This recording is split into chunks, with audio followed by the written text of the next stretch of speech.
स्वामीनारायण मंदिर में कूकने की आत्महत्या, पेड़ से लटकी मिली लाश। नमस्कार, मैं हूं आपके साथ सोनल और आप देख रहे हैं MNS न्यूज नेटवर्क। तो आइए खबर जानते हैं विस्तार से। यह खबर नागपुर शहर से सामने आ रही है। नागपुर वाटोड़ा पुलिस थाने के तुलसी नगर स्थित नाले के पास एक पेड़ से फांसी के फंदे से लटका हुआ एक युवक का शव मिला है। मृतक की पहचान सुनील सारथी के रूप में हुई है। मृतक स्वामीनारायण मंदिर में कूक का काम करता था। हालांकि अभी तक यह नहीं पता चल पाया है कि युवक ने आत्महत्या क्यों की। मिली जानकारी के अनुसार एक दक्ष नागरिक ने शुक्रवार सुबह करीब 11 बजे पुलिस को सूचना दी थी कि तुलसी नगर स्थित ललित पब्लिक स्कूल के पीछे नाले के पास एक युवक का शव पेड़ के साथ फांसी के फंदे पर लटका हुआ है। इसी सूचना पर वाटोड़ा पुलिस की टीम ने घटनास्थल पर पहुंची। जांच के दौरान ही मृतक के पास एक मोबाइल फोन मिला, जिसके माध्यम से उसकी पहचान हुई। रात से था गायब सुनील। मृतक मंदिर के सवेट क्वार्टर में ही रहता था। बीती रात करीब 1 बजे पानी पीने के बहाने सुनील कमरे से बाहर निकला था और उसके बाद सुबह तक वापस नहीं लौटा। पुलिस ने शव का पंचनामा कर उसे पोस्टमार्टम के लिए अस्पताल भेजा है और आकस्मिक मौत का मामला दर्ज कर आगे की जांच कर रही है। आइए बढ़ते हैं अगली खबर की तरफ। कोर्ट ने बच्चे के DNA टेस्ट का आदेश देने से किया इनकार। बॉम्बे हाई कोर्ट की नागपुर खंडपीठ ने चंद्रपुर निवासी एक व्यक्ति की उस याचिका को ठुकरा दिया है, जिसमें व्यक्ति ने अपने 13 वर्षीय बेटे के DNA टेस्ट का आदेश देने की प्रार्थना हाई कोर्ट से की थी। याचिकाकर्ता का दावा था कि यह संतान उसकी नहीं है, इसलिए वह बच्चे को गुजार भत्ता नहीं देगा। लेकिन हाई कोर्ट ने मामले में सभी पक्षों को सुनने के बाद यह याचिका ठुकरा दी। बच्चे पर बुरा असर पड़ेगा।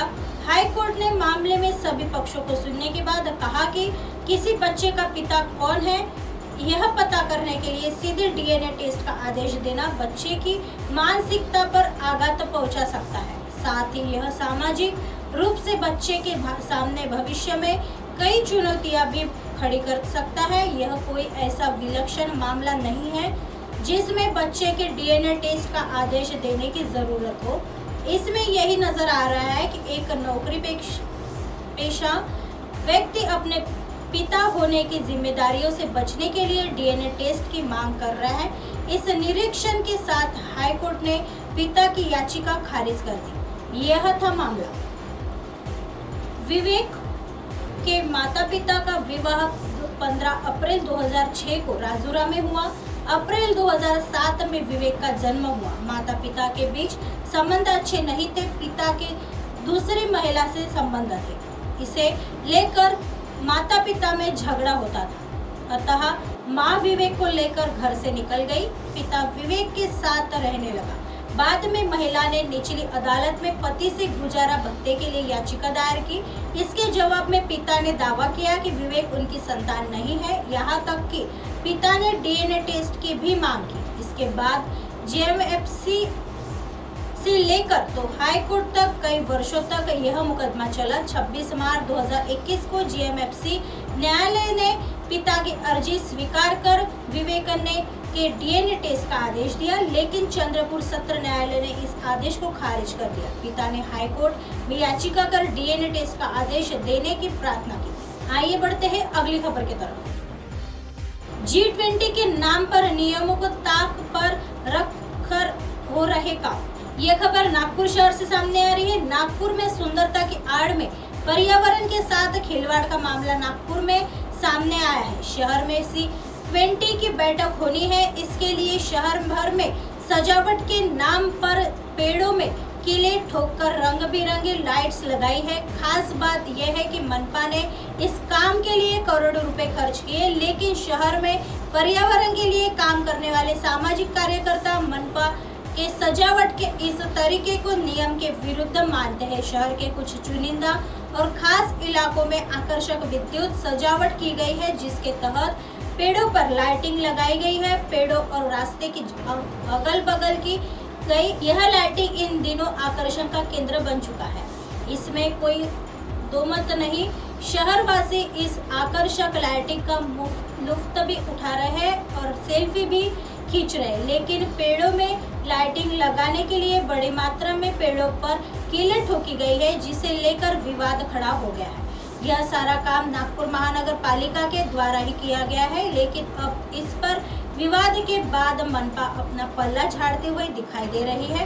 मनपा के उद्यान विभाग के निरीक्षक अमोल चोरपगार ने यूसीएन MNS न्यूज को बताया कि पेड़ों पर इस तरह से किलो का गाड़ा जाना गलत है, इसलिए लाइटिंग को निकाले जाने का निर्देश दे दिया गया है। मनपा के उद्यान निरीक्षक के इस बयान के बाद यह भय है कि क्या टैक्स पेयर के करोड़ों रुपयों के पैसे ऐसे बर्बाद हो गए जिससे न आंखों को सुकून भी मिलेगा और न ही सेल्फी खिंचाने का मौका।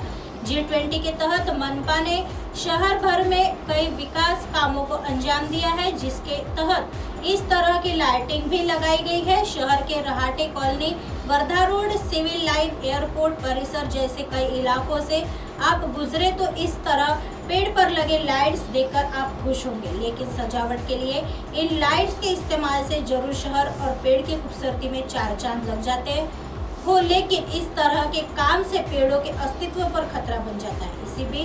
इसी बीच महानगर पालिका 1 नवंबर 2022 को मनपा ने उद्यान अधीक्षक द्वारा घन कचरा व्यवस्थापक मनपा के नाम लिखा गया एक पत्र सार्वजनिक हुआ है, जिसमें शहर के कुछ हिस्सों में पेड़ों के संरक्षण के लिए CCTV को हटाने के पेड़ों में चस्पा किए गए विज्ञापनों किलो को निकालने के संबंध में कार्रवाई की मांग की गई। ऐसी खबरें फिर लेके आएंगे इसी समय इसी जगह। तब तक देखते रहे MNS न्यूज नेटवर्क। नमस्कार।